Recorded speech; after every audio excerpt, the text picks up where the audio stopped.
નમસ્કાર શિક્ષક મિત્રો. આજના સેશનની અંદર આપણે જે શીખવાના છીએ એ ખાસ કરીને બ્રેન કઈ રીતે કામ કરે છે.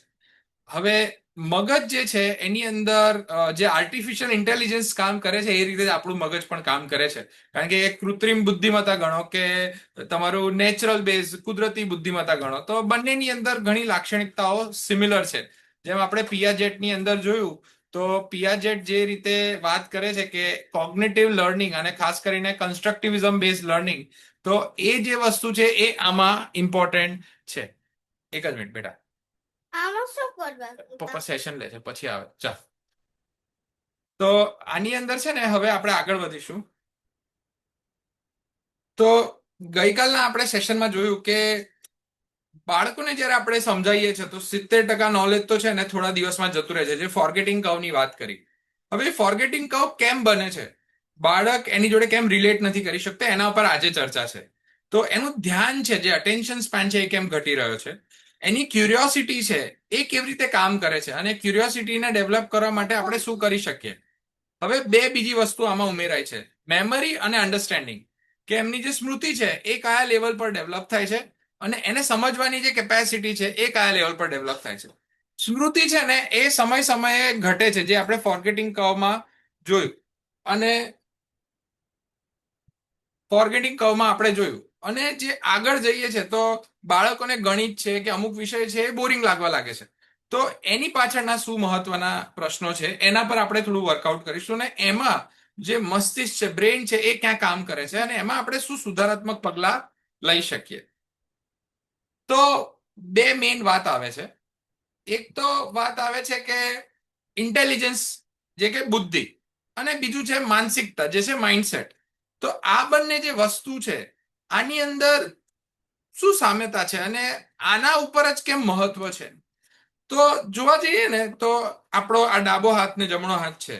તમે ડાબોડી હશો તો તમારા ડાબા હાથના જે ન્યુરોન્સ છે, જે તમારા કનેક્શન્સ છે, એ બહુ સારી રીતે બનેલા હશે, જે હું આગળ સમજાવીશ. અથવા તમે જમોડી હશો તો જમણા હાથના બનેલા હશે. એ જ રીતે જો સવારે તમે બ્રશ કરો છો તો તમે જમણા હાથે બ્રશ કરતા હશો તો દરરોજ તમને ઈઝી હશે, પણ એ જ રીતે તમે ડાબા હાથથી કરવાનો પ્રયત્ન કરશો તો થોડોક વાર લાગશે. જે રીતે બ્રશ ચાલવું જોઈએ એ રીતે નહીં ચાલે, જેમ અક્ષર લખવામાં ન ચાલે. તો બુદ્ધિ જે છે ને એ ન્યુરોનથી ટ્રેન થયેલી એક સિસ્ટમ છે, બરાબર. પણ એ જે ન્યુરોન્સ છે, જે તમારા મસ્તિષ્કમાં રહેલા તાતણાઓ જેને કહીએ, એ જે એકબીજા જોડે કનેક્ટેડ છે, એની સાથે સાથે એક ડિસિઝન મેકિંગ સ્કિલ એડ થાય છે, જેને માનસિકતા કહીએ છીએ. કે આપણે જે વસ્તુને જોઈએ, બે અલગ વ્યક્તિ જોવે, અમુક લોકોને એ વસ્તુમાં અલગ વસ્તુ દેખાય ને અમુકને અલગ દેખાય, તો એનું માઇન્ડસેટ, એમની માનસિકતા જે છે એનાથી કનેક્ટેડ છે. તો એના દ્વારા પણ ઘણી વસ્તુમાં લર્નિંગ અટકતું હોય છે, એના લર્નિંગના કર્વ ચેન્જ થતા હોય છે, અને બાળકોને અથવા શિક્ષકોને લર્નિંગ માટેના પ્રશ્નો ઉભા થતા હોય છે. તો એના ઉપર પણ આપણે આજે વાત કરીશું.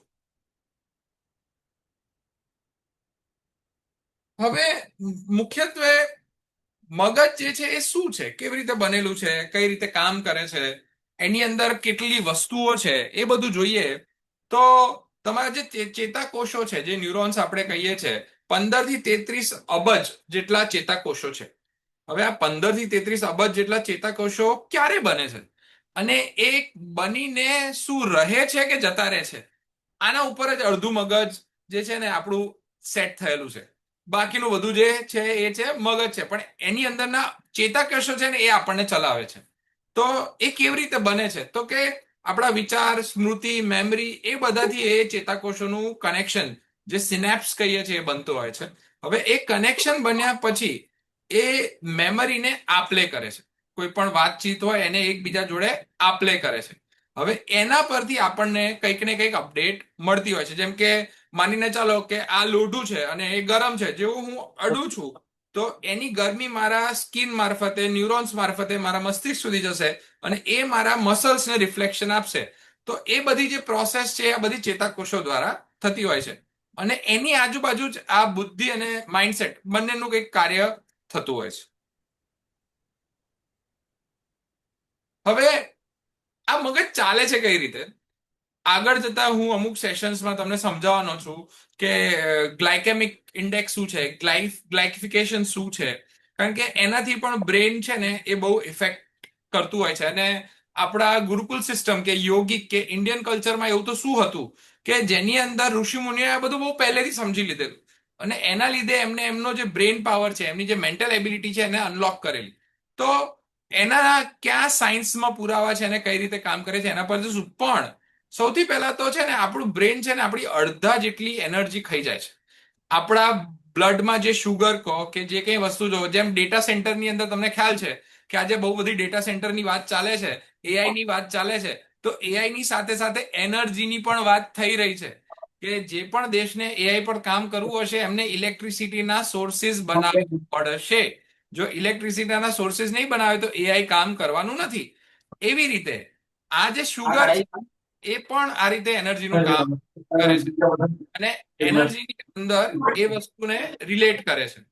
હવે આપણે એની અંદર આગળ વધીએ તો શુગર જે છે ને એ બ્રેનને ફ્રાય પણ કરે છે, અને એ કેવી રીતે કામ કરશે એના પર આપણે જઈશું. પણ મેઇન વસ્તુ એવું છે કે જો આપણે વધારે શુગર લઈએ છીએ ને તો બ્રેન થાકી જાય છે. કેમ કે જેમ આપણે દોડીએ ને એમ દોડ્યા પછી કેમ થાકી જઈએ, એ રીતે બ્રેનને તમે બહુ દોડાવો શુગર આપી આપીને તો પણ થાકી જાય. એટલે શુગરની માત્રા ઓછી રાખવાની છે, સાથે સાથે બ્રેનને ચલાવવાનું છે.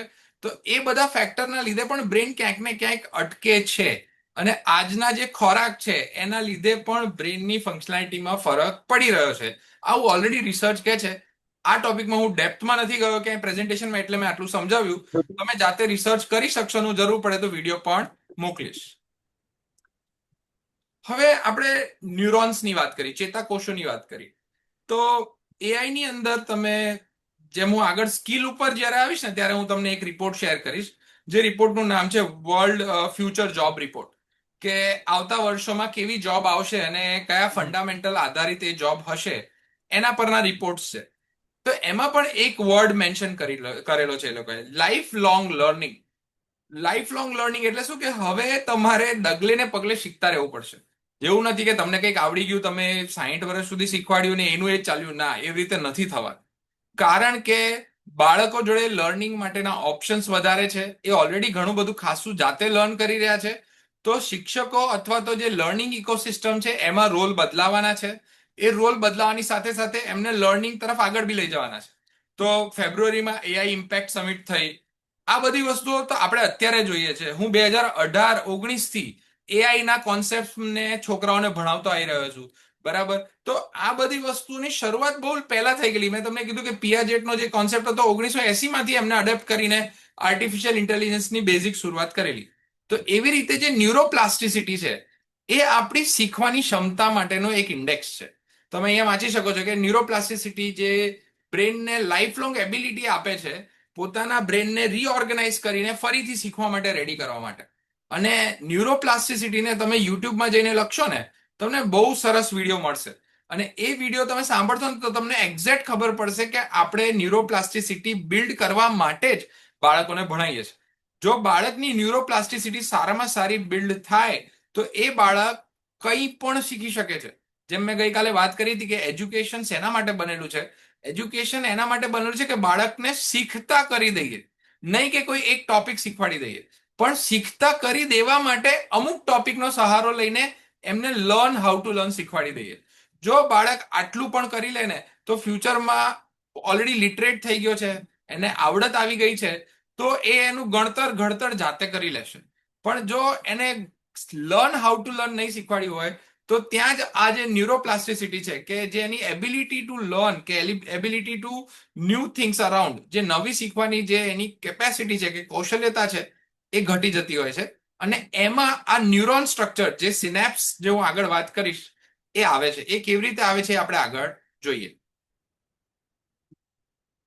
હવે હું થોડાક ઇમ્પોર્ટન્ટ પોઈન્ટ પર આવું કે બાળક કે આપણે પોતે, એક છે કેલ્ક્યુલેશન અને એક છે આર્ટ. આ બે દિમાગના પાસા છે. તમે કોઈ પણ વસ્તુ જોશો ને તો આ રીતે જ બનેલી હોય વસ્તુ, ક્યાંક ને ક્યાંક આ રીતે કનેક્ટેડ હોય છે. તો આર્ટ કોને કહેવાય અને કેલ્ક્યુલેશન કોને કહેવાય? હું બહુ સાદી ભાષામાં કહું કે મારે કોઈ રસોઈ બનાવતા શીખવું હોય અને હું મમ્મીને જઈને કહું કે મમ્મી મારે છે ને ખીચડી બનાવતા શીખવું છે, તો મમ્મી શું કરશે ખબર છે? એ ડબ્બો લેશે, એમાંથી 2-3 મુઠ્ઠી ખીચડી નાખશે અને પાણી નાખશે, મીઠું લેશે, મરચું લેશે, હળદર લેશે, નાખશે અને મૂકી દેશે. તો એ જે કઈ વસ્તુ કરે છે ને એની અંદર એને માપ નથી લીધું, એને અંદાજો છે, એ એની આર્ટ છે. બરાબર? કેમ આર્ટ છે? કે એને અંદાજો સાચો જ છે. કેમ સાચો છે? એને અવિરતપણે પ્રેક્ટિસ કરેલી છે. એને એ લેવલની વસ્તુની એટલી સારી પ્રેક્ટિસ છે કે એ પ્રમાણે સચોટ જ હોય. પણ મારે એ રીતે કરવા જવું તો સચોટ નહીં આવે, કેમ કે હું કેલ્ક્યુલેશનમાં ચાલુ છું. અડધી ચમચી, આખી ચમચી, નાની ચમચી, મોટી ચમચી, બરાબર, એક વાટકી, બે વાટકી, અડધી વાટકી. તો મારા માટે એ વસ્તુ કેલ્ક્યુલેશન છે. કેમ? કારણ કે મારા માટે એ પ્રિડિક્ટેબલ નથી.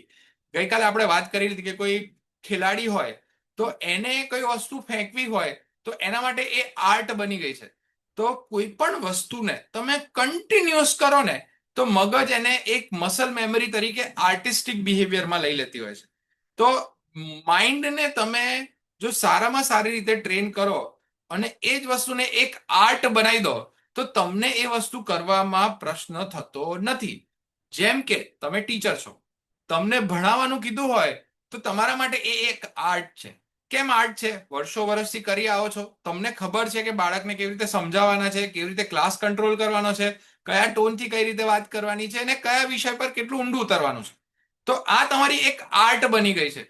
પણ એ જ જગ્યાએ કોઈ એન્જિનિયરિંગમાં ભણતા વિદ્યાર્થીને કહેવામાં આવે કે તમે ભણાવો તો કદાચ એ ટોપિકના કેલ્ક્યુલેશન સમજાઈ શકશે, પણ બાળકની ગંભીરતા સાથે કે બાળકની ધીરજ સાથે કેવી રીતે કામ લઈને કામ કરવું એમાં કદાચ એ કાચો પડશે. તો એવી રીતે માઇન્ડને આપણે જોઈએ તો આપણી પોતાની કેપેસિટીમાં આપણે ઘણી જગ્યાએ એક આર્ટિસ્ટ તરીકે વિચારતા હોઈએ છીએ કે જ્યાં આપણા પ્રિડિક્શન, જ્યાં આપણી સિસ્ટમ સાચી પડતી હોય છે, આપણે એમાં સચોટ હોઈએ છીએ અને ઘણી જગ્યાએ આપણે કેલ્ક્યુલેશન કરવા પડતા હોય છે. દરેક લોકોમાં આ બંને વસ્તુ અલગ અલગ હોય છે, દરેક વ્યક્તિ પ્રમાણે અલગ હોય છે, પણ એ ડેવલપ કેવી રીતે થાય છે એ આપણે આગળ જોઈએ. તો અત્યારે છે ને હું દરરોજ તમને આવા એક ઓથર કેમ કહું છું. ગઈકાલે મેં તમને વન થિંગ બુક વિશે કીધેલું, આજે હું તમને આ ડિજિટલ ડિલ્યુશન વિશે કહું છું. તો આ જેરેડ કોની હોવર્ડ જે છે એ હાર્વર્ડના એક રિસર્ચ સાયન્ટિસ્ટ છે. હવે તમે એના વિશે વધારે જાણવા માંગતા હોય તો એમનું નામ લખજો અને ગૂગલ સ્કોલર ઉપર જઈને એમના સાઇટેશન જોજો. 5,000 કે 4,000 આજુબાજુના સાઇટેશન છે. તો એમના રિસર્ચ પેપર એટલા બધા છે અને આના ઉપર જ છે કે માઇન્ડસેટ કેવી રીતે કામ કરે છે. અને ખાસ કરીને ક્લાસરૂમની અંદર જે આપણે ડિજિટલાઇઝેશન લાવી રહ્યા છે એમાં શું પ્રશ્નો આવી રહ્યા છે અને એ ડિજિટલાઇઝેશન યુઝ કરીને આપણે એમને આગળ કેવી રીતે લાવી શકાય. તો મારો આ સેશન છે ને તમને ટેકનોલોજી શીખવાડવાનો નથી. આ સેશન બાળકોની કોગ્નિટિવ એબિલિટી વધારવાનો છે, જેની અંદર જેમ આપણે ઝૂમનો ઉપયોગ કરીને આટલા બધા લોકો ઘરે બેઠા લર્નિંગ કરી શકીએ છીએ એ રીતે ટેકનોલોજીનો ઉપયોગ કરવાનો છે. બરાબર? તો એ રીતે જો આપણે વર્કઆઉટ કરીશું તો બાળકોમાં પણ આપણે સારી રીતે ક્રિએટિવિટી લાવી શકીશું. એના ઉપર એક આ બુક છે. આ હું જે કંઈ બુક કહું છું તમારે ખરીદવાની જરૂર નથી. હું તમને આના ઉપર પ્રોમ્પ્ટ આપીશ, જેમ આજે એક પ્રોમ્પ્ટ મોકલેલો એવી જ રીતે પ્રોમ્પ્ટ વાંચીને તમે તમારા અનુભવ, એક્ટિવિટીઝને પણ વેરીફાય કરી શકો છો. હું આ તમને શીખવાડવાનો છું. દરરોજ ધીરે ધીરે શીખવાડું છું જેથી કરીને તમને આઈડિયા આવે. ઘણા બધા શિક્ષકોને ઓલરેડી ખબર હશે, પણ જેમને નથી ખબર એવો વધારે ટીચર્સ છે. તો એ પ્રમાણે આપણે ચાલી રહ્યા છે. હવે આપણે જે કોમન પ્રોબ્લેમ ફેસ કરીએ છીએ સ્કૂલની અંદર, જેને આપણે બ્રેન જોડે રિલેટ કરવાનો પ્રયત્ન કરીએ, તો જે કોમન પ્રોબ્લેમ આપણે ફેસ કરીએ છીએ આ બધા જ બાળકો વચ્ચે કે આ બધા જ લર્નિંગ સ્ટ્રક્ચર્સ વચ્ચે, એમાં પહેલો પ્રોબ્લેમ છે કે એક વિદ્યાર્થીને એક વારમાં સમજાઈ જાય છે અને બીજા વિદ્યાર્થીને 5 વખતમાં પણ સમજાતું નથી. આનું કારણ શું? તો એને કારણમાં અટેન્શન સ્પેન, એમનો ફોકસ, એમનો ઇન્ટરેસ્ટ બહુ બધું આવે છે. પણ બધા સ્ટુડન્ટ જો સેમ રીતે શીખતા હોત તો બધાની ટકાવારી પણ સેમ આવે, એમનું માઇન્ડ સેમ હોત તો સિસ્ટમ પણ સેમ ચાલતી હોત. પણ એવું નથી. નેચરની અંદર ફ્રીક્વન્સી ફિક્સ છે. તમે તમારા બ્રેનને જે રીતે ટ્રેન કરશો એ પ્રમાણે રિફ્લેક્ટિવ લર્નિંગ લેશે. અને હવે આ બ્રેનને ટ્રેન કેમ કરવાનો છે? કારણ કે પ્રોબ્લેમ સ્ટુડન્ટમાં જ નથી, પ્રોબ્લેમ એમના માઇન્ડસેટ અથવા બુદ્ધિમાં છે. બરાબર? માનસિકતા અથવા એમની બુદ્ધિ, બંનેમાંથી એક છે. બુદ્ધિ કઈ રીતે? કે એમને જેટલી પ્રેક્ટિસ કરવી જોઈએ એટલી નથી કરી. જેમ કે હું ક્યાંય ચાલવા જાઉં અને પહેલા જ દિવસે 10 કિલોમીટર ચાલી નાખું તો મારા પગ દુખવાના છે. પણ જો હું દરરોજ 100 મીટર એડ કરતો જાઉં અને 100મા દિવસે 10 કિલોમીટર ચાલવાની વાત આવે તો મારા પગ નથી દુખવાના. તો એવી રીતે બુદ્ધિનું પણ એ જ રીતનું મહત્વ છે. તો જ્યારે આપણે બ્રેન ઉપર કંઈક સ્ટ્રેસ આપીએ છીએ, કંઈક ચેલેન્જ કરીએ છીએ કે કંઈક પ્રોબ્લેમ સોલ્વિંગ અપ્રોચ પર જઈએ છીએ, તો સ્ટાર્ટિંગમાં આપણને પણ થાય છે કે યાર નથી થતું, આ કેવી રીતે સોલ્વ કરું, કેવી રીતે સોલ્વ કરું. પણ જ્યારે સોલ્વ થઈ જાય છે તો એને એક હિન્ટ મળે છે, એક ન્યુરોનની સિનેપ્સ બને છે, અને એ સિનેપ્સ સાથે કે એનું જે કનેક્શન બન્યું એ એને આગળના લૂપમાં મદદ કરે છે. જેમ કે તમે જોશો કે હું ચિત્રકામ કરું, તો મારા ચિત્રકામના જે સ્ટ્રોક છે અને કોઈ રેગ્યુલર ચિત્રકામ કરતું હોય એના જે સ્ટ્રોક છે એમાં ડિફરન્સ છે. તો કોઈ ચિત્રકામ શીખવાડવા આવશે તો એ ચિત્રકામ પેલા ભાઈ જે કહે છે એ પ્રમાણે તરત કરી શકશે, અને મારે કરતા વાર લાગશે. તો આ જે વસ્તુ છે ને, આ જ ડિફરન્સ છે બુદ્ધિ અને માઇન્ડસેટ આ બંનેને ડેવલપ કરવા માટે. તો એક વસ્તુ તો આપણને ખબર પડી કે બાળકોને વધારે એક્સપ્લેન કરવાથી લર્નિંગ નથી આવતું, એમને કેટલું સમજાય છે એનાથી લર્નિંગ આવે છે. તો એ સમજાવવું કઈ રીતે ને એ બાળક કઈ રીતે સમજશે કે જેથી કરીને એનું બ્રેન પ્રોસેસ કરી શકે, એના પર જઈએ. તો સેમ ટીચિંગ અને સેમ લર્નિંગ નથી મળવાનું, આ એક ફેક્ટ છે જે તમને ક્લેરિટી સાથે ખબર બી હશે, તમે જોયું પણ હશે, આટલા વર્ષોથી શિક્ષણનો અનુભવ છે. તો એ જો સેમ હોત તો બધા બાળકોનો રેન્ક પણ સેમ આવે ને બધા બાળકો આગળ પણ એક સરખી રીતે જાત. હવે જે લર્નિંગ સ્પીડ છે અને જે one class one brain system છે એમાં કેમ ડિફરન્સ આવે છે, તો ત્યાં એક અટેન્શન આવે છે કે તમે જ્યારે કોન્ટેન્ટની ડિલિવરી કરો છો, કે તમે જ્યારે કોઈ વસ્તુની કોન્સેપ્ટ તરીકે બાળકોને સમજાવો છો, તો ક્લાસમાં કંઈક લખો છો, તો બાળકનું જે બિહેવિયર છે એ એના અટેન્શન સ્પેનથી નક્કી થતું હોય છે. હવે અટેન્શન સ્પેન શું છે, તો કે અટેન્શન સ્પેનની અંદર ખાસ કરીને બાળકને કોઈ એક ચિત્ત ફિક્સ કરીને કે ફોકસ ફિક્સ કરીને એક જ વસ્તુ ગ્રહણ કરવાની છે કે સમજવાની છે, એમાં કેટલો સમય આપી શકે છે. હવે આ સમય કેમ ઓછો વધારે હોય છે, એનું મન ક્યાં છે, એ મન ક્યાં છે ને એ પોતે જ જાણતો હોય છે. સાથે સાથે એનું મન કેટલું ભટકે છે, તમારે પ્રયત્ન કરવો હોય તો કરજો. તમે આંખ બંધ કરીને 15 મિનિટ બેસો અને તમે જોશો કે મન છે ને એટલું સ્પીડમાં જાય છે ને, જો તમે મેચ જોતા હોય, તમે કંઈ બીજું જોતા હોય, તો તરત જ એ વિચારો સાથે સંકળાઈને એ તરત જ એ વિચારના પરિભ્રમણ કરવાનું ચાલુ કરી દે છે. તો એવી રીતે બાળક જ્યારે ભણતો હોય છે પણ એનો ઇન્ટરેસ્ટ નથી, એનું કનેક્શન નથી બન્યું, તરત જ મન બીજે ભાગશે, મન એને બીજી પ્રવૃત્તિમાં લઈ જશે, મન એને કંઈક બીજું કરવા માટે ઉદ્દેશ છે. તો આ જે ફંડામેન્ટલ છે એના લીધે એક ક્લાસરૂમ એક રીતે કામ કરતો નથી. દરેક બ્રેન અલગ રીતે છે, તો ક્લાસરૂમ પણ અલગ ડિરેક્શનમાં રિઝલ્ટન્ટ તરીકે આગળ પાછળ તમને ખેંચી રહ્યું હોય છે. હવે ધ્યાન કેમ તૂટે છે, તો આપણું બ્રેન છે ને એને નવી વસ્તુ જોઈએ. તમે નાના બાળકને જોયા હશે, તો નાના બાળકને છે ને અત્યારે તમે ઓબ્ઝર્વ કરશો ને તો સ્માર્ટ કિડ કહે છે કે આ 21મી સદીના બાળકો બહુ સ્માર્ટ થઈ ગયા છે, કે એમને તમે એક જગ્યાએ લઈને ઉભા રહો ને તો એ તરત રડવા લાગે, એમને તરત ખબર પડી જાય કે તમે એમને નીચે મૂકી દીધું છે, તો એમને તરત આઈડિયા આવી જાય કે કંઈક બદલાઈ નથી રહ્યું. તો કેમ, તો કે એ નોવેલ્ટી, એને આજુબાજુ જ્યારે તમે ફેરવો ને તેને દરેક વસ્તુ નવી નવી જોવા મળે છે. તો જ્યારે નવી નવી જોવા મળે છે ને એની ઇન્ફોર્મેશન છે, તો એને ગ્રેબ કરે છે, સમજે છે, આઈડેન્ટિફાઈ કરે છે. પણ જેવી એને નવી વસ્તુ બંધ થાય છે એટલે બ્રેનની અંદર નિરસતા આવી જાય છે. હવે મેથ્સ છે, વિજ્ઞાન છે, સાયન્સના આ બધાના જે કોન્સેપ્ટ છે ને, જેવું બાળકને બોરિંગ થવા લાગે ને એટલે એમાંથી એ ડિસ્કનેક્ટ થવા લાગે છે, એમાંથી એ છૂટું પડતું જાય છે, અને પછી એને એ રટવાનો ટ્રાય કરે છે.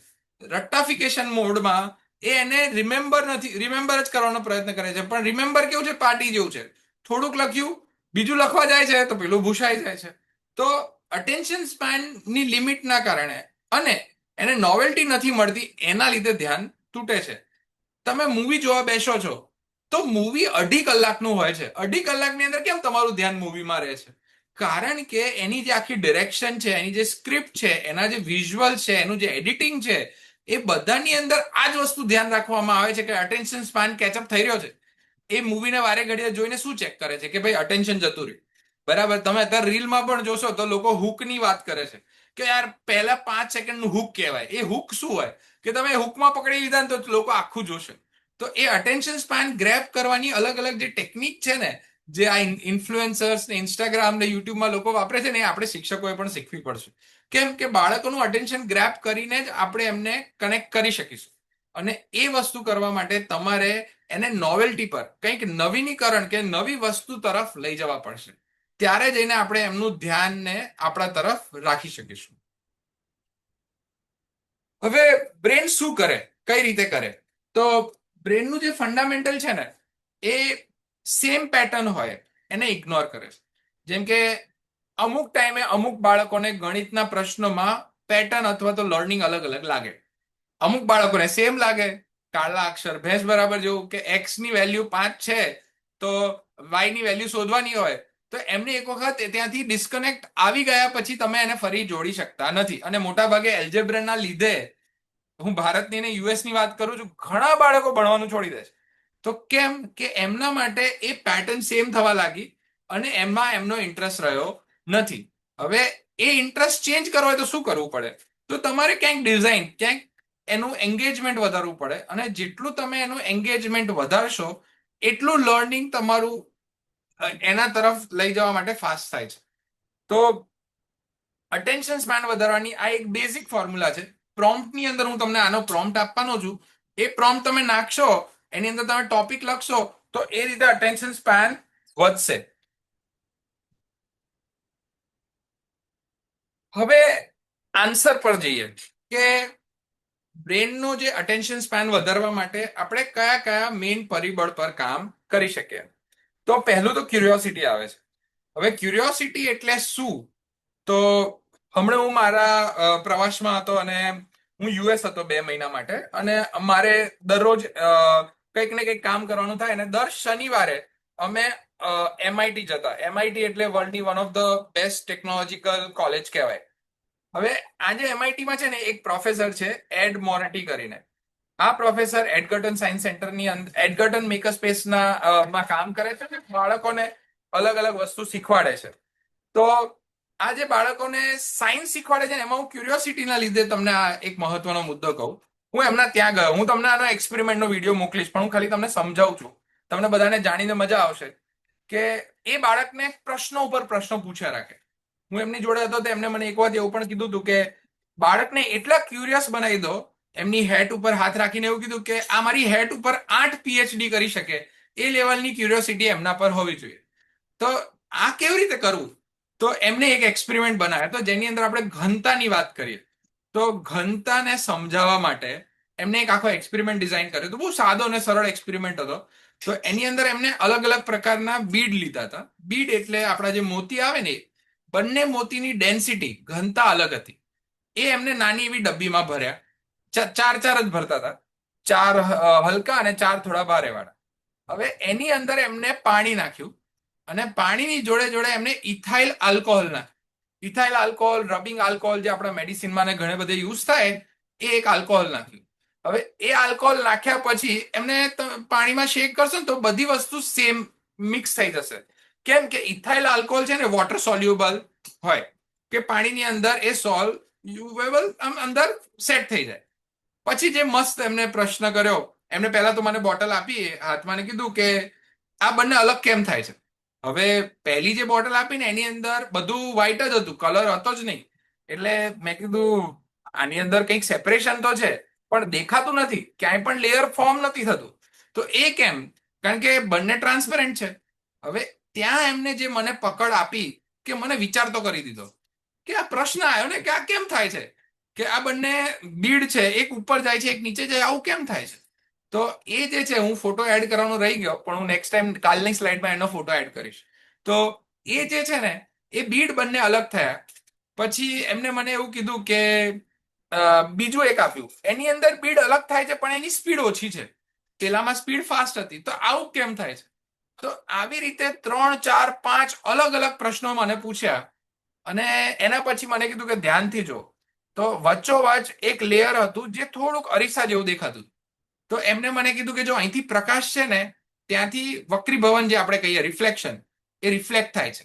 તો ત્યાં તને થોડુંક મિરર જેવું દેખાય છે. મેં કીધું હા. તો હવે એ જ ડેન્સિટીના એક્સપેરિમેન્ટમાં તમારું બીજું ઓપ્ટિક સેટ થઈ ગયું. તો કે આવું કેમ થાય છે? કે બંને લેયર સેપરેટ છે. 2 લિક્વિડ સેપરેટ હોય એટલે વક્રીભવન થાય. બરાબર છે. હવે એ વક્રીભવન કેમ થાય છે એ તમને સમજાઈ ગયું. પછી એમને બીજી એક બોટલ આપી જેમાં કલર અલગ અલગ હતા, એટલે તરત ખબર પડી કે આ બંને કલર અલગ છે. મિક્સ કરો એટલે કલર થોડો મિક્સ થાય પણ પાછો કલર અલગ થઈ જાય. તો આવી રીતે 10-15 પ્રશ્નો મને પૂછ્યા હશે, જેના પર મને એવું લાગ્યું કે જો આ રીતે બાળકોને ભણાવવામાં આવે, એક પ્લાસ્ટિકની બોટલ, બે અલગ પ્રકારના બીડ, ઇથાઇલ આલ્કોહોલ ને પાણી. હવે પ્રશ્ન ત્યાં આવે છે કે આ ઇથાઇલ આલ્કોહોલ ને પાણી છૂટું કેવી રીતે પડે? એનો જવાબ એમને મને નતો આપ્યો. છેલ્લે છેલ્લે જ્યારે એમને જવાબ આપવાની વાત થતી હતી ત્યાં મેં જોયું કે એક બોટલ ઉપર લખેલું હતું સોલ્ટ. બરાબર? તો એ જે મીઠું છે ને એ શું કરે છે, એ પાણીના ડેન્સિટીને બદલી દે છે, એની ઘનતાને બદલી દે છે. તો આવી રીતે એક આખી સર્કલ સ્ટોરી બની. હવે મને કહો, આ આખી સ્ટોરી હું જીવનભર ક્યારેય નહીં ભૂલું. કેમ? કે એમને જ્યારે એ વસ્તુ ભણાવવાની વાત કરી ત્યારે જિજ્ઞાસા, જે બ્રેનને એક્ટિવેટ કરવાની વાત થાય છે, એમાં જે પ્રશ્નો છે ને એ તમારે પૂછતા રહેવાના છે. અને એ રીતે જો તમે પ્રોપર રીતે બાળકોને સાચા પ્રશ્નો પૂછશો ને, ગેરંટી મારીને કહું છું કે ક્યુરિયોસિટી બિલ્ડ થયા વગર રહેશે જ નહીં.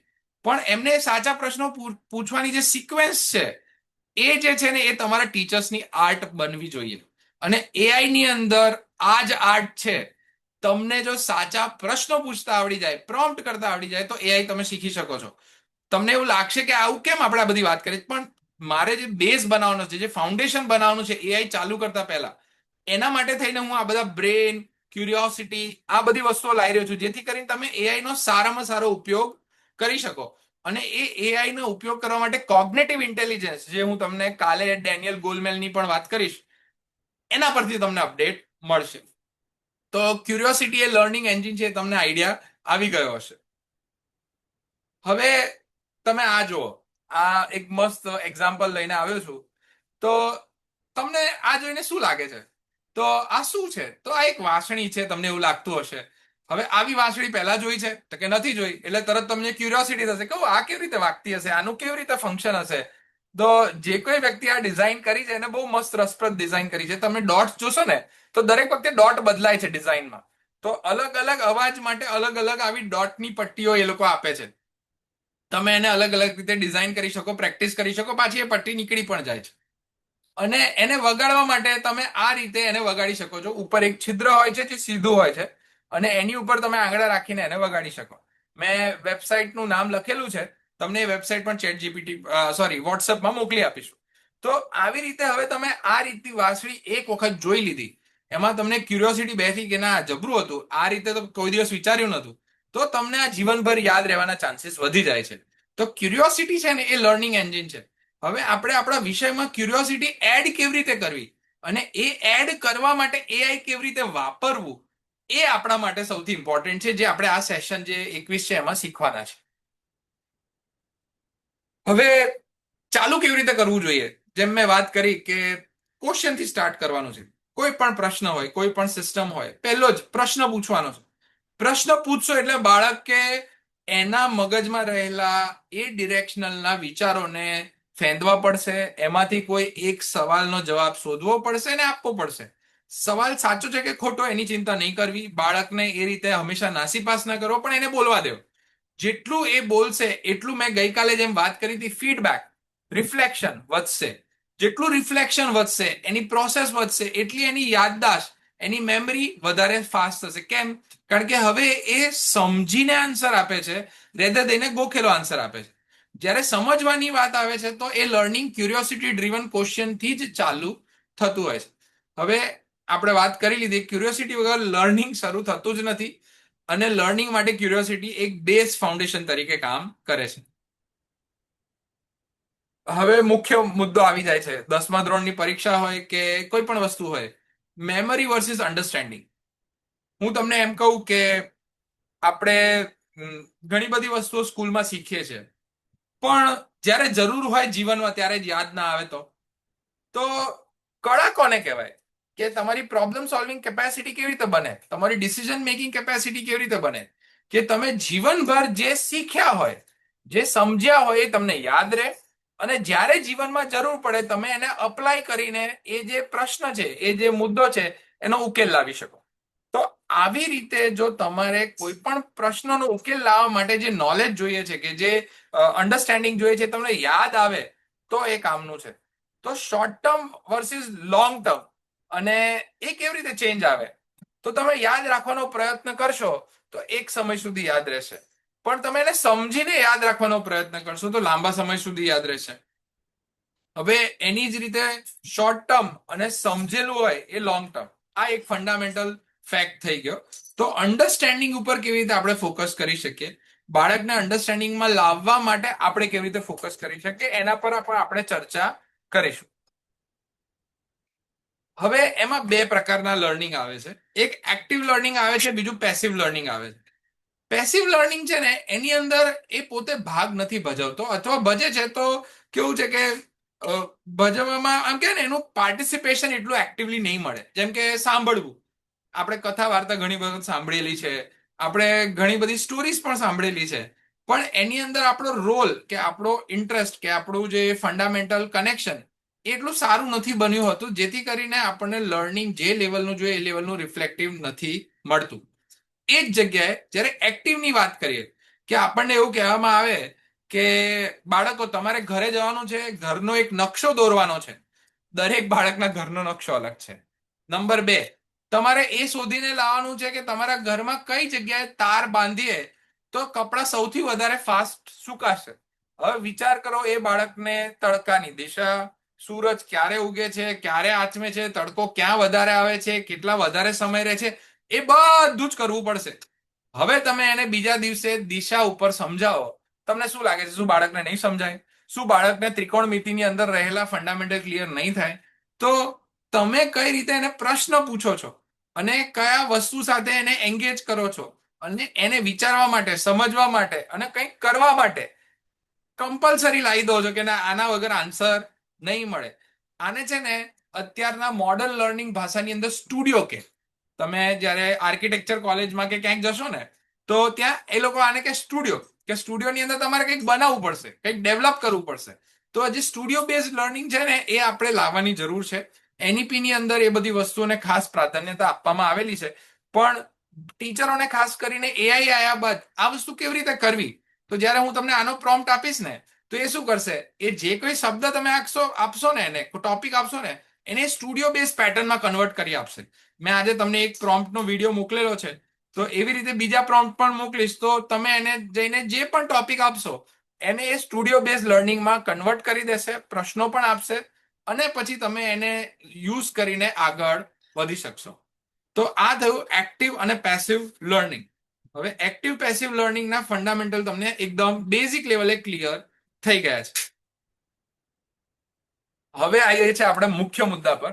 આ મેં ઇંગ્લિશમાં લખ્યું છે કારણ કે હિન્દી ગુજરાતીમાં મને એટલું ડેવલપ થયેલું ના મળ્યું, અને શિક્ષકોને મોટાભાગે અંગ્રેજી ભાષાનો પ્રશ્ન તો એટલો નથી, પણ તમે સમજી શકશો, જરૂર પડે તો ટ્રાન્સલેટ કરી શકાશે. તો જે સિનેપ્ટિક પ્રુનિંગ છે, સિનેપ્ટિક એટલે શું? તો મેં સિનેપ્સની તમને વાત કરી. એક મિનિટ, હા, કદાચ સ્લાઇડ આગળ રહી ગઈ મારી. ઓકે, આ જ સિનેપ્ટિક જ છે. જો આજે તમને ફોટો દેખાય છે ને, એમાં જે બે ન્યુરોન ભેગા થતા થઈ રહ્યા છે એને સિનેપ્સ કહેવાય. કે જ્યારે તમે કોઈ મેમરી ફોર્મ કરો છો કે કોઈ નવી સ્કિલ ગ્રહણ કરો છો તો તમારા બ્રેનની અંદર રહેલા ન્યુરોન્સ એ કનેક્ટ થાય છે અને એ મેમરીની નોડ બનાવે છે, એને સિનેપ્સ કહેવાય. હવે આ જે સિનેપ્સ છે ને એ 2 વર્ષથી લઈને 10 વર્ષના ટાઈમમાં સૌથી વધારે બને છે, પણ 10 વર્ષથી 20 વર્ષમાં અડધાથી ઉપર જતા રહે છે. તો એ જે જતા રહેવાની પ્રોસેસ છે એને સિનેપ્ટિક પ્રુનિંગ કહેવાય. પ્રુનિંગ એટલે શું? તો આજે તમે સફરજનની ખેતી કરીએ ને, તો સફરજનની ખેતીમાં પ્રુનિંગ કરીને એક સિસ્ટમ હોય કે તમારી જે ડાળીઓ હોય ને, વધારાની ડાળીઓને કાપી દેવામાં આવે, જેથી કરીને એના બર્ડ્સ બીજા બને ને વધારે સફરજન આવે અને એ વજન ઝાડ લઈ શકે. એટલે પતલી પતલી ડાળીઓને કાપી દેવામાં આવે, તો એને પ્રુનિંગ કહેવાય. તો એવી જ રીતે આપણા બ્રેનની અંદર 2 વર્ષથી લઈને 10 વર્ષ સુધી ન્યુરોન્સનો એક મોટો જથ્થો તૈયાર થાય છે. એ જથ્થો 10 વર્ષથી 20 વર્ષમાં અડધો પણ થઈ જાય છે. તો આ વસ્તુને સિનેપ્ટિક પ્રુનિંગ કહેવાય છે. હવે તમે વિચાર કરો, પ્રાઇમરીની અંદર તમને જે બાળકો 5 વર્ષના 6 વર્ષના મળે છે એના જોડે આ સમય કેટલો વધ્યો. સ્કૂલની અંદર જ્યાં સુધી છે ત્યાં સુધી જ છે.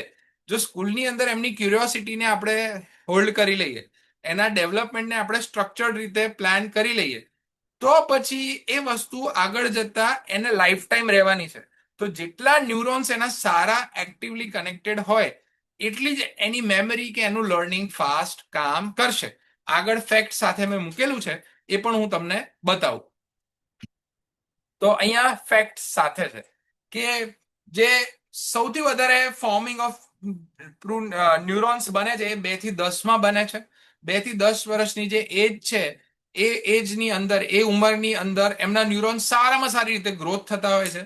એ ટાઈમની અંદર બાળકોને મ્યુઝિક, થિયેટર, લર્નિંગ જેટલું એક્સપ્લોર કરે એટલું સારું. તો એ પ્રમાણે એનું લર્નિંગ થતું હોય છે. પછી આવે છે કે વધારાના જે એક્સેસ ન્યુરોન છે, જે ચેતાકોષો વધ્યા છે, જે એમને બનાયા છે, એ 50%ને ઇમ્પ્રૂવ કરવા માટે બીજા 50% કાઢી નાખવામાં આવે છે, પ્રૂન કરી દે છે. અને એ વસ્તુ છે એ કઈ રીતે કામ કરે છે? Use it or lose it. મેં જે છેલ્લી લાઈનમાં લખેલું છે, જો તમે તમારા ન્યુરોનને એ દિશા તરફ એક્ટિવલી એન્ગેજ નહીં કરો તો પછી એ ન્યુરોન જતા રહેશે. તો જે મેથ્સ એક વખત 20 વર્ષની ઉંમરે તમને હાર્ડ પડવા લાગ્યું તો તમે જીવનભર એ હાર્ડ પડે છે. તો એવી રીતે તમારા ન્યુરોન્સ છે, જે તમારું બ્રેન છે, એના ફંક્શનલના, એના ડેવલપમેન્ટના લોજિક ઉપર આ વસ્તુ આખી ટકેલી છે. તો શું બાળકને ચિત્રકાર બનાવે તો ક્યારે બનાવે? તો બેસ્ટ વે કે નાનપણથી બનાવી શકાય. તો એવી રીતે ન્યુરોન્સ એ રીતે એના ડેવલપ થાય છે. તમે જોજો, ઘણા બધા આર્ટિસ્ટ, ઘણા બધા ક્રિકેટર, ઘણા બધા લોકો નાનપણથી આ બધી પ્રવૃત્તિમાં એડ થયેલા હોય છે. એના લીધે એમનું આ લર્નિંગ અને આ એંગલ સારામાં સારો ડેવલપ થતો હોય છે. હવે લર્નિંગ લૂપ ઉપર આવીએ આપણે. તો લર્નિંગ લૂપ શું છે?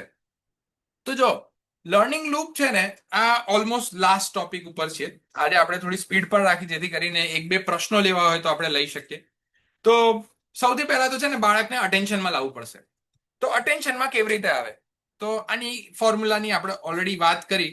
હું બીજો એક મુદ્દો આપું તમને, બીજી એક એક્સરસાઇઝ સમજાવું, કદાચ એનાથી તમને આઈડિયા આવે. આ જ વસ્તુની એક્સરસાઇઝ છે, આ જ ફોર્મેટમાં મેં કરેલી છે. તો સૌથી પહેલા તો હું ગમે ત્યારે ઘણી વખત સ્કૂલોમાં જાઉં તો એક રિંગ બનાવું, એક સાદી એવી રિંગ બનાવું, અને એ રિંગ છે ને ક્યાંક લટકાવી દઉં. અને બાળકોને જઈને કહું કે જો આ રિંગ છે, કાલે આપણે મળીશું, તમારે બધાએ ઘરેથી હું આ જે રફ પેપર આપું છું એનું પ્લેન બનાવીને લઈને આવવાનું છે. હવે પ્લેન છે ને બાળકોને એક નોર્મલ રીતે આવડતું જ હોય, અને બધાને બહુ અલગ અલગ પ્રકારના પ્લેન બનાવવાની જિજ્ઞાસા હોય, એટલે એ લોકો બધા પોતપોતાના અલગ અલગ પ્લેન બનાવીને આવે. હવે એમને દૂર 20 ફૂટ દૂર એક જગ્યા નક્કી કરું, ત્યાં ઊભા રહીને એ રિંગમાં એમને પ્લેન નાખવાનું છે. હવે જ્યારે એ રિંગમાં પ્લેન નાખવાની વાત આવે છે ત્યારે બધા જ લોકો પ્લેન નાખે છે, બરાબર. હવે અટેન્શન શું લીધું મેં? તો મેં એમને કીધું કે પ્લેન બનાવીને આવવાનું છે, એટલે બધા રેડી થઈ ગયા. આ તો મજા આવશે. ક્યુરિયોસિટી ક્યાં આવશે? હવે બધા જ્યારે પ્લેન નાખશે ત્યારે બધાનું પ્લેન રિંગમાંથી નહીં જાય. ઘણાના પ્લેન રિંગની બહારથી જશે, ઘણાના અંદરથી જશે, અને ક્યાંક ને ક્યાંક લેન્ડ થશે. હું એ બધા બાળકોને એવું કહું છું કે તમારે એ પ્લેન ઉપાડવાનું નથી, જ્યાં છે ત્યાં પડ્યા રહેવા દેવાનું છે, બરાબર. હવે બધા બાળકના પ્લેન અલગ અલગ જગ્યાએ પડેલા છે.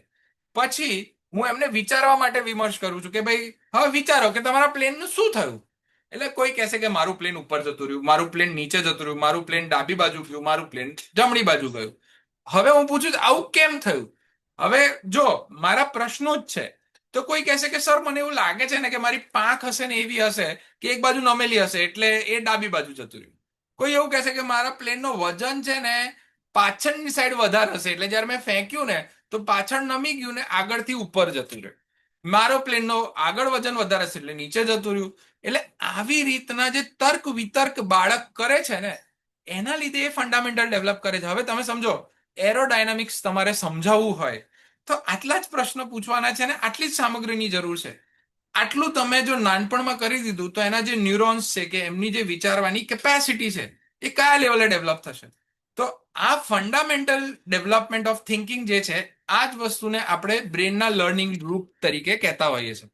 હવે તમે સમજો એની મેમરી પર શું ઇમ્પેક્ટ આવ્યો. એને એરોડાયનામિકના જે કોન્સેપ્ટ જાતે વિચારીને કીધા અને બીજા કહેતા હતા એ સાંભળ્યા, પણ જ્યારે સાંભળ્યા ત્યારે ઓલરેડી એ એક્ટિવ માઇન્ડસેટમાં હતો, કારણ કે એને પણ જાણવું હતું કે મારા પ્લેનમાં શું થયું. પ્લસ તમારા 20 બાળકો છે, 10 બાળકોએ જવાબ આપ્યો, પણ બીજા 10 બાળકોનું એન્ગેજમેન્ટ હતું કારણ કે એમને પ્લેન બનાવ્યું હતું. તો એ ઓલરેડી એક્ટિવિટીમાં પાર્ટિસિપેટ થયેલા હતા. તો આવી રીતે આ ફંડામેન્ટલ તમે જુઓ તો લર્નિંગ લૂપ છે ને આવી એક્ટિવિટીથી એન્ગેજમેન્ટ વધતું હોય છે. અને અમે તમને જે હેલ્પ કરવા માંગીએ છીએ એ આવી જ બધી એક્ટિવિટી બનાવવા માટે હેલ્પ કરવા માંગીએ છીએ.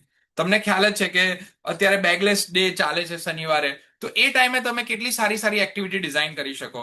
હું તમને મારી એક્ટિવિટીઝની ડિઝાઇન્સ તો આપવાનો જ છું, પણ તમે મારા કરતા વધારે બાળકો જોડે રહો છો, એમના પ્રશ્નોને જાણો છો, તો અમે તમને ઇનેબલ કરવા માંગીએ છીએ, તમને કેપેબલ બનાવવા માંગીએ છીએ, જેથી કરીને વધુ ને વધુ સારામાં સારી લર્નિંગ એક્ટિવિટીઝ ગ્રાઉન્ડ લેવલ પર તૈયાર થાય. અને એ ગ્રાઉન્ડ લેવલ પર તૈયાર થયેલી એક્ટિવિટીઝ બધા બાળકો સુધી પહોંચે, ટીચરો સુધી પહોંચે, સ્કૂલ સુધી પહોંચે, અને એક કહેવાય ને શિક્ષણ જગતની અંદરનો એક જે પાયો છે એ તૈયાર થાય. તો એના માટે આ જે બ્રેનની જે લર્નિંગ લૂપ છે એ આ રીતે ફંક્શન કરે છે. એ મને એક એક્ટિવિટી દ્વારા તમને સમજાવવાની ઈચ્છા થઈ. તો હવે તમને આ વસ્તુમાં એન્ગેજમેન્ટ થયું, તમે ઇન્ટરેસ્ટ પણ લાગ્યો, અને આ કેવી રીતે પોસિબલ છે એ પણ કમ્પ્લીટ થયું. તો આ જ લાઈન હવે તમને કોઈ પણ સિક્વન્સ પૂછશે ને તો તમને ખબર હશે, કારણ કે એક સ્ટોરી તરીકે તમને સમજાઈ ગઈ. તો આ જ ડિલિવરી મેથડ આપણે સ્કૂલમાં ગ્રાઉન્ડ લેવલ પર ડેવલપ કરવા માટે એઆઈ નો ઉપયોગ કરીશું. પણ પ્રોમ્પ્ટમાં શું લખીશું કે પ્રોમ્પ્ટમાં આ લખીશું કે મારી એક્ટિવિટીની અંદર અટેન્શન, ક્યુરિયોસિટી અને થિંકિંગ અને મેમરી આ પ્રોસેસ થવી જોઈએ. આ રીતે તમે પ્રોમ્પ્ટને સુધારશો અને પછી તમે જોજો કે તમને જે રીતે એ એક્ટિવિટીમાં આઉટકમ આપશે એટલું સરળ, મસ્ત અને બાળકને સમજાય એવું હશે. હવે જે આપણે વાત કરી એનું જ રિપીટેશન છે. તો બાળકને ધ્યાનમાં આવ્યું, બરાબર, કે પ્લેન કેવી રીતે બને છે, શું એક્ટિવિટી છે, રસ જાગ્યો કે શું થશે, મારા પ્લેનનું શું થશે, પહેલાનું પ્લેન તો ના ગયું, મારું જ હશે, બરાબર. થિંકિંગ, કેમ ના ગયું, અને યાદ રહ્યું કે કેમ ના ગયું એ પણ યાદ રહ્યું કે આવું કર્યું એટલે ના ગયું. કારણ કે એક એક્ટિવ લર્નિંગ ઇકોસિસ્ટમમાં હતો. એ કંઈક કરી રહ્યો હતો, કંઈક વિચારી રહ્યો હતો, કંઈક સમજી રહ્યો હતો, રેધર દેન કે ખાલી એ સાંભળી રહ્યો હતો કે વાંચી રહ્યો હતો. તો આટલો ડિફરન્સ જો તમે સારામાં સારી રીતે બાળકોમાં લાવી શકશો ને, તો બહુ સરળતાથી તમે તમારા રિઝલ્ટ જોશો, બાળક એક ઇન્ટરેસ્ટિંગ આઉટકમ આપી જ દેશે. હા, હવે આપણે ફાઇનલી એક સ્ટેજ પર આવી ગયા છે કે જ્યાં તમારે એક હોમવર્ક કરવાનું છે, નાનું એવું. બધાએ પોતાની સ્વેચ્છાએ કરવાનું છે, કોઈ કમ્પલ્શન નથી. તો તમારે કોઈ એક ટોપિક લેવાનો છે. એ ટોપિકને તમારે ક્યુરિયોસિટી સાથે બનાવવાનો છે કે મેં તમને જે રીતે વાત કરી કે જે રીતની વસ્તુઓ લખી એ રીતે તમારે એમાં પ્રોમ્પ્ટિંગ કરવાનું છે અને ક્વેશ્ચન્સ ડિઝાઇન કરવાના છે એક્ટિવિટીની સાથે સાથે. હવે જ્યારે તમે બાળકોને ભણાવશો તો તમારે એ નથી વિચારવાનું કે હું બાળકને મુદ્દાઓ યાદ કરવા માટે ભણાઈ રહ્યો છું. તમારે એ વિચારવાનું છે કે આ વર્ષે 5મા ધોરણમાં આ બ્રેનને મારે આ લેવલે સક્ષમ બનાવવાનું છે, 6ઠ્ઠા ધોરણમાં એનાથી નેક્સ્ટ સ્ટેજ ઉપર સક્ષમ બનશે, 7મા ધોરણમાં એનાથી નેક્સ્ટ સ્ટેજ ઉપર સક્ષમ બનશે, અને એમ કરતા કરતા એક લર્નિંગ સાયકલ, જે બ્રેનની લર્નિંગ સાયકલ છે, એમાં એનું ડેવલપમેન્ટ થશે. જો તમે આ લેવલનું લર્નિંગ અચીવ કરી શકશો બાળકોમાં, તો 100% એ ડિફરન્સ આવવાનો જ છે. અને એ ડિફરન્સ આવતા સમય લાગશે. જે બાળક ધીમું છે, જેને ધીરે ધીરે ખબર પડે છે, બીજાને જોઈને સમજીને શીખશે. ઇકોસિસ્ટમ સૌથી વધારે મોટો રોલ પ્લે કરે છે લર્નિંગની અંદર. જેવી ઇકોસિસ્ટમ એવું બાળક ઓટોમેટિકલી ઇકોસિસ્ટમમાંથી શીખતું હોય છે. તો આ ફંડામેન્ટલ ઓફ લર્નિંગ લૂપ્સ જે છે એ અહીંયા તમને સમજાવ્યા. આજના સેશનની અંદર ખાસ કરીને બ્રેન ઉપર જ સેશનનો ફંડામેન્ટલ રાખેલો. હવે તમારી જોડે કોઈ પ્રશ્ન હોય તો તમે પ્રશ્ન ચેટમાં એડ કરી શકો છો, અને એ જે પ્રશ્ન છે એને આપણે 15 મિનિટ લઈશું. જે કોઈ પ્રશ્ન છે એ લાઈવ સેશનમાં તમે ચેટમાં મોકલો, અમારા ટીમમાંથી નક્કી કરીને 1-2-3 પ્રશ્નો મને મોકલશે, અને એના પરથી હું તમને એ પ્રશ્નોના જવાબ આપીશ. તમારી જોડે બીજા પ્રશ્નો હશે એના પાછળથી અમે અમારી રીતે કોઈ એફએક્યુમાં મૂકીને પણ પાછળથી મોકલી આપીશું. તો આ રીતે આપણો આજનો સેશન ની જે થિયરી પાર્ટ હતો એ કમ્પ્લીટ થયો. 15 મિનિટની આપણે ચર્ચા લઈશું અને પછી સેશન કમ્પ્લીટ કરીશું. તમારા જોડે કોઈ પણ પ્રશ્ન હોય, કોઈ પણ ટોપિક હોય જેના પર તમારે એક્ટિવિટી ડિઝાઇન કરવી હોય, તો એ ટોપિક પણ પૂછી શકો, લખી શકો, અથવા તો તમને ક્યાંક પ્રશ્ન હોય, આખા પ્રેઝન્ટેશનમાં ક્યાંક કંઈ કન્ફ્યુઝન હોય, તો એ પણ પૂછી શકશો. હું સ્લાઇડ પાછળ લઈ જઈને પણ તમને સમજાવવાનો પ્રયત્ન કરીશ.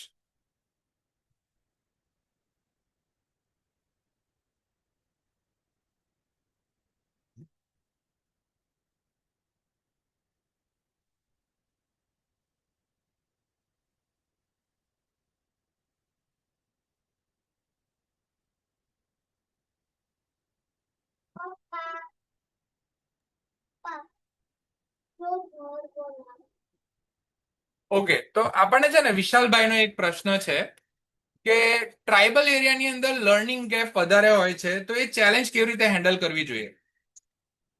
હવે જો, તો ખાસ કરીને શહેર, ગામડું અને ટ્રાઇબલ આ ત્રણ લેવલ અલગ અલગ છે. લર્નિંગમાં કેવું છે કે ટ્રાઇબલ એરિયાના બાળકો છે ને એ સ્પેશિયલ થિંકિંગમાં બહુ સારા હોય છે.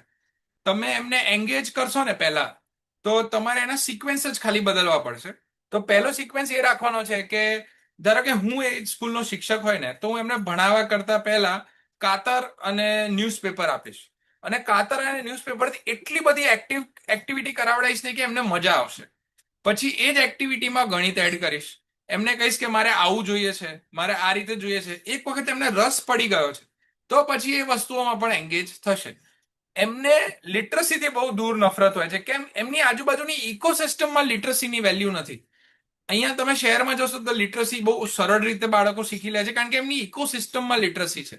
પણ એ જ જગ્યાએ તમે એમને તીર કામઠા કે એમની જે પરંપરાગત કંઈક સિસ્ટમ્સ હોય એમાં એવું કહેશો કે તમારે અહીંયા તીર મારવાનું છે કે તમારે આ કરવાનું, તો શું વિચારવું પડશે, કઈ રીતે કરવું પડશે? અને એમાં જો સાયન્સ એડ કરશો, અથવા તો એમની એક્ટિવિટીની અંદર ક્યાંક ને ક્યાંક તમે એમની જે કારીગરી છે, આર્ટ છે, એને વચમાં લઈ આવશો અને પછી એમના રિફ્લેક્શન લેશો અને એમના જોડે એ લેવલનું એક બોન્ડિંગ ક્રિએટ કરશો, તો એ લોકોનો એક જે ભાગીદારીનો, જે પાર્ટનરશિપનો જે રોલ હોય છે ને, એ ડેવલપ થતો હોય છે. ને પછી તમે એવું કહેશો ને કે બેટા આપણે મેથ્સની અંદર આટલું તો કરવું છે, જોઈએ કેવું થાય છે. પછી તમે જોજો તમારા કોન્ફિડન્સ ઉપર એનો કોન્ફિડન્સ ડબલ થઈ જતો હોય છે. યાદ રાખજો, શિક્ષક કે એમ બાળક કોન્ફિડન્સ બનાવે છે પોતાનો.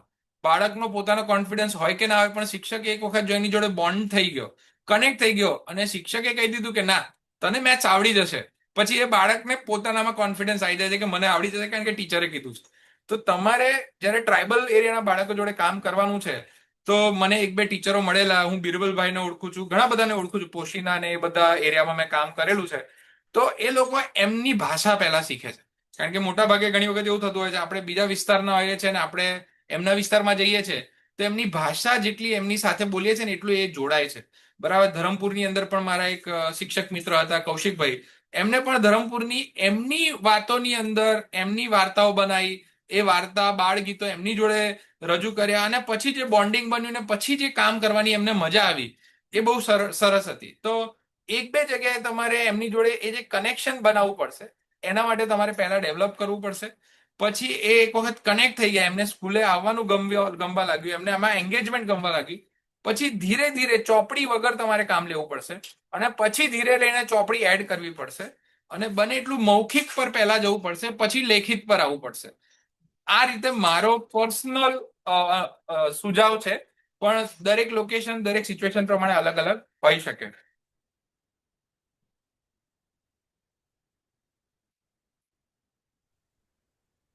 સર, એક પ્રકાશભાઈનો પ્રશ્ન છે. ગણિતમાં પુસ્તકોમાં સ્વાભાવિક રીતે હાયર ઓર્ડર થિંકિંગ પ્રશ્ન છે, દાખલા હોય છે, એઆઈ શીખવા માટે કેવી રીતે મદદરૂપ થશે? ઓકે, તો જો ગણિતની અંદર છે ને એઆઈ છે ને એક જગ્યાએ ભૂલ કરે છે. ગણિતમાં ઘણી વખત ભૂલો આવતી હોય છે, એટલે એને હ્યુમન લેવલ પર સુધારવી પણ પડે છે. પણ ગણિતમાં છે ને તમે ઇમેજ ક્રિએશન, બાળકને છે ને મેથ્સ વિઝ્યુઅલી ભણાવવું પડે છે, અને ઘણી જગ્યાએ વિઝ્યુઅલી આપણે નથી ભણાવતા. તમે ટ્રિગ્નોમેટ્રી લેશો કે તમે ઘણી બધી વસ્તુઓ લેશો ને, તો એનું રિલેશનલ અન્ડરસ્ટેન્ડિંગ ક્યારે આપણે સમજાવતા નથી, સીધા મુદ્દા પર આવી જઈએ છીએ. અને જ્યારે સીધો મુદ્દો આવે છે ને, તેમનું વિઝ્યુઅલ થિંકિંગ કામ કરતું બંધ થઈ જાય છે.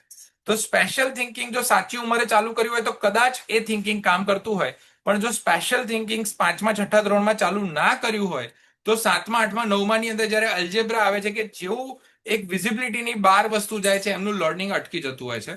તો એઆઈમાં પણ એવું જ છે. એઆઈની અંદર તમે પહેલા વિઝ્યુઅલ્સ બિલ્ડ કરો, એ વિઝ્યુઅલ્સ બિલ્ડ કર્યા પછી એને ગ્રાફિકલ અથવા જીફ ફોર્મમાં તમે લઈ જાઓ, અને પછી જીફને જો તમે સમજાવવામાં મૂકશો, તો એમાં એ ડેવલપમેન્ટ થતું તમને દેખાશે. મેથ્સ જે છે ને એ થોડો જટિલ પણ છે. કેમ કે તમે એમાં સ્ટેપ્સ મૂકી શકો, બધું મૂકી શકો, પણ એને પ્રેક્ટિકલ કેવી રીતે બનાવશો? તો પ્રેક્ટિકલ બનાવવા માટે તમારે એક્ઝામ્પલ ક્યાંથી કાઢવા, કે જે વિષય છે ક્યાં વપરાય છે, એના મુદ્દાઓ તમે એઆઈ થી બહુ સારી રીતે કાઢી શકશો, અને એની સ્ટોરી બનાવી શકશો. કે તમે જ્યારે એક જગ્યાએથી બીજી જગ્યાએ બોટમાં જાઓ છો, તો બોટની અંદર તમારે તારાની મદદથી ડિરેક્શન લેવાનું છે. તો એક દિવસ તમે કહો તો એને આખી ભૌગોલિક લોજિક સમજાશે. તો એમાં કોણ આવશે, એ કોણ સાથે પૃથ્વીનું ભ્રમણ આવશે. એટલે એ બધી વસ્તુની વાત કરશો, એમાં ગણિત સમજાવશો કે પૃથ્વી કેટલી ફરે છે, કયા સમય સાથે ફરે છે. તો એ જે રિલેશનલ અન્ડરસ્ટેન્ડિંગ છે એ એમના ન્યુરોન્સને એ દિશા તરફ ઓપન કરશે કે જ્યાં એમને ગણિત સમજાશે. અને એ દિશાને ઓપન કરવા માટે તમે એઆઈ ને પહેલા તો પૂછી શકો છો કે મારે આ લેવલનું બ્રેન ઓપન કરવું છે, આ મુદ્દાઓ છે, આમને આ મુદ્દા નથી આવડતા, તો તમને શું લાગે છે કે કયા એક્સરસાઇઝને કયા સિક્વન્સમાં મૂકવાથી મારી આ વસ્તુ સરળ બની શકશે. પછી તમને જે એઆઈ જવાબ આપે એને પ્રેક્ટિસ કરી કરીને રિફાઇન કરીને તમે અપ્લાય કરી શકો છો. સર્જનાત્મક લેખન અને અન્ય કાર્ય માટે એનો ઉપયોગ કરવા આવનાર સમયમાં હ્યુમન બ્રેન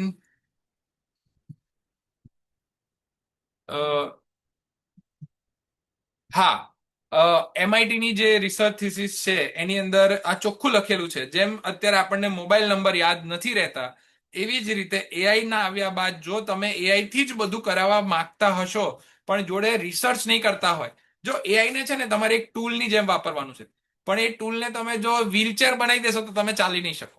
બરાબર? તો તમારે સમજવાનું છે કે એ વ્હીલચેર મારા માટે ક્યારે કામ લાગવાની છે, અથવા તો એનો મારો મુદ્દો કે ઉપયોગ કઈ રીતે છે. તમે એના ઉપયોગને સમજીને કામ કરશો ને તો આઉટકમ સારું આવશે. પણ જો એના પર તમે નભી જશો કે ના એ છે તો જ હું છું, તો તમે હ્યુમન બ્રેનને ઓપન નહીં કરી શકો, એની કોગ્નેટિવ એબિલિટીને ઓપન નહીં કરી શકો. ધન્યવાદ પ્રકાશભાઈ.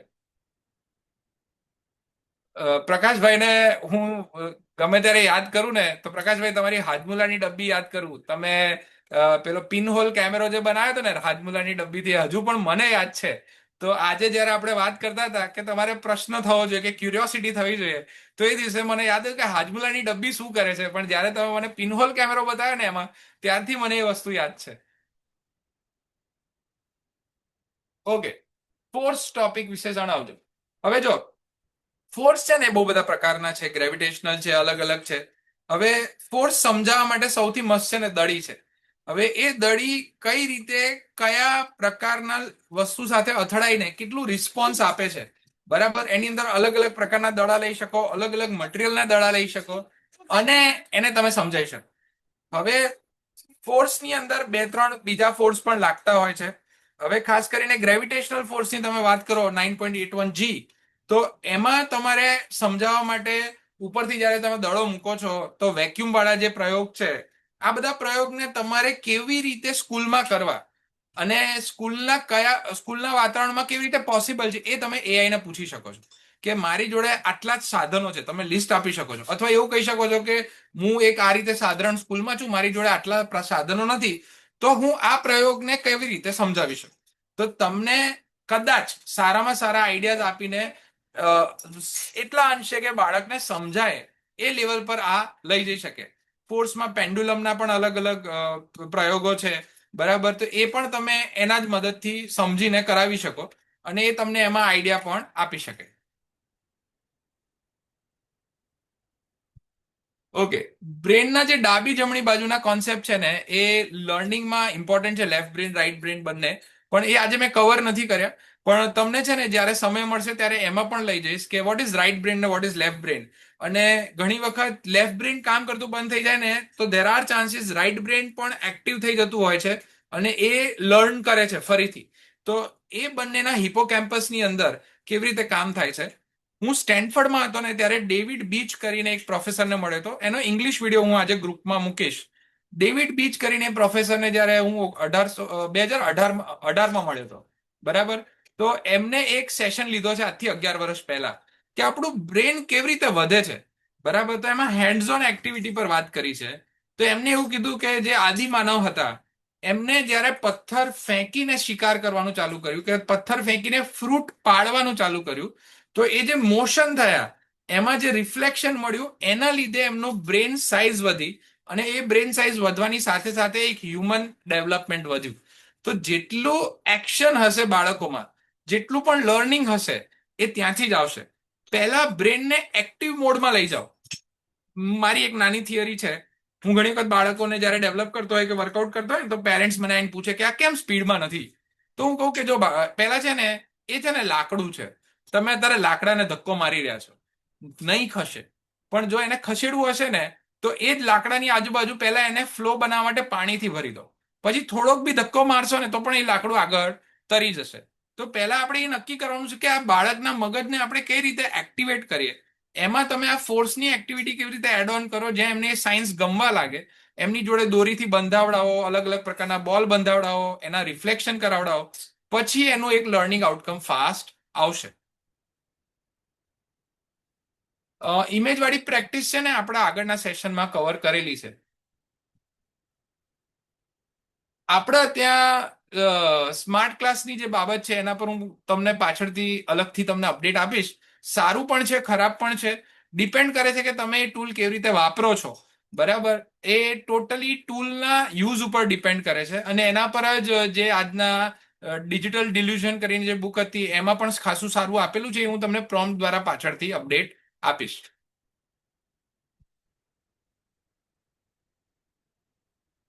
સિમ્યુલેશન બનાવી શકાય. તમે આગળ જતા તમે વેબસાઇટ્સ પણ બનાવશો. આપણો જે એક્સલરેટર પ્રોગ્રામ થવાનો છે આ આવતા વર્ષમાં જુલાઈથી ચાલુ થશે, એની અંદર અમે તમને website development, concept development, animation development તરફ પણ લઈ જશું.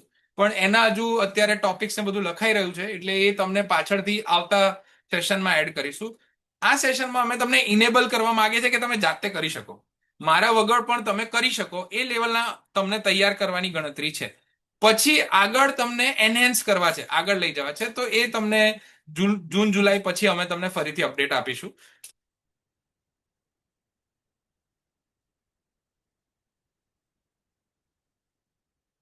હજુ છે ને ગુજરાતી જે છે ને એ શીખી રહ્યું છે. એઆઈ છે ને ગુજરાતીમાં એટલું સારું નથી.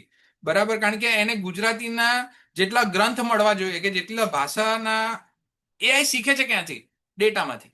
એ ડેટા ક્યાંથી મળે છે? ઇન્ટરનેટ પર. તો ઇન્ટરનેટ પર ગુજરાતી ભાષાની એટલી બધી વસ્તુઓ હજુ અવેલેબલ નથી. ડોક્યુમેન્ટેશન એ લેવલે થયું નથી. એટલે એનું ગુજરાતી એટલું સારું નથી. એટલા માટે એ ત્યાં પ્રશ્નો ક્રિએટ કરે છે. પણ હું તમને એનો એક જવાબ આપી દઉં. તો તમે શું કરી શકો? તો તમે છે ને એને એવું કરી શકો કે લેબલ હું નાખી દઈશ, તું ખાલી મને ઇન્ફોગ્રાફિક બનાવ્યા, અથવા તો ઇંગ્લિશમાં ઇન્ફોગ્રાફિક બનાવડાવો અને કહો કે હવે મને છે ને આ જે પણ લખેલું છે ને એનું ટ્રાન્સલેશન આપ, અને બધી વસ્તુનું ખાલી ટેક્સ્ટ કાઢી નાખ. ટેક્સ્ટ હું મારા ફોન્ટમાં મારી રીતે નાખીશ.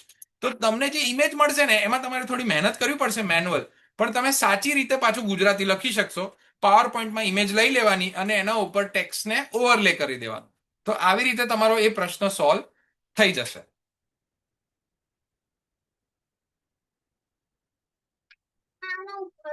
બેક્ટેરિયા અને વાયરસના કદને સમજાવવા માટે તમે કમ્પેરેટિવ ઇમેજીસ બનાવડાવી શકો. એના વિડીયો પણ છે યુટ્યુબ પર, એ પણ આપણે વાપરી શકાય. જરૂર પડે તો અમે મોકલીશું. આ બધા પ્રશ્નોને આપણે લઈશું. હવે એક લાસ્ટ સ્લાઇડ છે, મેં એડ કરેલી છે. આ જે બે સ્લાઇડ છે ને એ બ્લૂમ ટેક્સોનોમીની છે, જેના પર તમારે વર્કઆઉટ કરવાનું છે. બાળકની જે લર્નિંગ સિક્વેન્સ છે, બરાબર, એ લર્નિંગ સિક્વેન્સ છે ને એ રિમેમ્બર થી અન્ડરસ્ટેન્ડિંગ થી અપ્લાય, આ રીતે ચાલતી હોય છે. તો લોઅર ઓર્ડર થિંકિંગ અને હાયર ઓર્ડર થિંકિંગ, આ રીતે બ્લૂમ ટેક્સોનોમી જે છે ને એ બે લેયર પર કામ કરતી હોય છે. આને તમે સમજજો. જેટલું તમે આને ડિટેલમાં જઈને સમજશો એટલું તમને આ આખી જે મેં વાત કરી ને એનું તમને ક્લેરિટી મળી જશે. અને આ તમે ક્યાંક ને ક્યાંક બીએડમાં પણ સમજ્યા કે ભણ્યા હશો. હવે તમારી જોડે કોઈ પણ પ્રશ્ન હોય, જે આપણે અત્યારે વાત કરતા હતા, જેનો ઉકેલ લાવવાથી બાળકોને, શિક્ષકોને ફાયદો થઈ શકે, તો તમે અમને મોકલી શકો છો. અત્યારે તમે વોટ્સએપ પર મોકલો. જરૂર પડે તો અમે ઈમેલ દ્વારા પણ મગાવીશું અથવા કોઈ પોર્ટલ ક્રિએટ કરીશું. પણ અત્યારે અમે આ જ પ્રશ્નમાં છીએ કે ટીચરોને, બાળકોને જે મોટા પ્રશ્નો છે એઆઈની મદદથી આપણે કેવી રીતે સોલ્વ કરી શકીએ, અને ટીચરને કેવી રીતે ઇનેબલ કરી શકીએ કે એ જાતે આ બધી વસ્તુઓ કરતા થઈ શકે. જો ઇન્ટરેસ્ટિંગ હશે ને તો મજા આવશે. એકની એક વસ્તુ પર તમે પણ અટકેલા છો. પ્રોબ્લેમ બાળકોનો છે, પણ એને સોલ્વ તો આપણે જ કરવાનો છે. અને એ સોલ્વ કરવા માટે હવે એઆઈની કેપેસિટી આપણી જોડે છે. હું પણ ઘણી બધી વસ્તુમાં એઆઈ વાપરું છું. તો એઆઈ આયા બાદ જ મારી એ કેપેસિટી ડેવલપ થઈ છે કે હવે હું આ કરી શકીશ. પહેલા હું નહોતો કરી શકતો. એવી રીતે તમારે પણ એ જ જુનૂન સાથે વર્કઆઉટ કરીને જો તમે કામ કરશો તો આપણે આપણી સ્કૂલને અને બાળકોને ખાસા આગળ લઈ જઈ શકીશું. તો એની સાથે આપણે આજનો જે દિવસ છે એનો પ્રોગ્રામ અહીંયા સમાપ્ત કરીએ છીએ. કાલે ફરી મળીશું. કાલનો વિષય પણ બહુ રસપ્રદ છે. તો કાલે ફરી 8:15 વાગે હું જોડાઈશ. 15 મિનિટ ચર્ચા કરીશું અને 8:30 થી આપણો સેશન ચાલુ કરીશું. ધન્યવાદ.